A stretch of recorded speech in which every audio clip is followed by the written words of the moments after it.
வணக்கம் நண்பர்களே, உங்கள் எல்லாரையும் அம்மாச்சி கை பக்கத்துக்கு வரவேற்கிறேன். இன்றைக்கி மூணாவதாக நம்ம பிரண்டை துவையல் பார்க்க போகிறோம். உளுந்து கொஞ்சம் பொன்னிறமாகிற வரைக்கும் வறுத்துக்கோங்க. பொன்னிறமாகிடுச்சு. இப்போது 4 காஞ்ச மிளகா சேர்த்துக்கோங்க. 15 சின்ன வெங்காயம், 3 பல் பூண்டு, 1 இனுக்கு கருவேப்பிலை, உப்பு, வதக்கி ஆற வச்சுக்கோங்க. 10 12 பிரண்டை பீஸ் எடுத்துக்கோங்க. பிரண்டை அரிக்கும். அதுக்கு நீங்கள் க்ளீன் பண்ணுறதுக்கு முன்னாடி கையில் நல்லா எண்ணெய் அப்ளை பண்ணிவிட்டு உரிச்சிங்கன்னா அரிக்காது. இன்னொன்று சைடில் நாரெல்லாம் இருக்கும், அதெல்லாம் எடுத்துட்டு நீங்கள் வறுத்துக்கோங்க.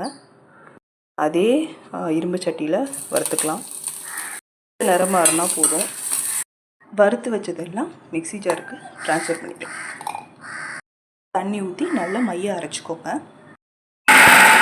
இந்த வீடியோ உங்களுக்கு பிடிச்சிருந்ததுன்னா லைக் பண்ணுங்கள், ஷேர் பண்ணுங்கள், கமெண்ட் பண்ணுங்கள், சப்ஸ்கிரைப் பண்ணுங்கள், பக்கத்தில் இருக்க பெல் ஐக்கானை கிளிக் பண்ணிடுங்க. நாளைக்கு இன்னொரு துவையல் வீடியோவில் சந்திக்கலாம். நன்றி. அம்மாச்சி கைப்போக்கும் பிரண்டை துவையல் அருமையாக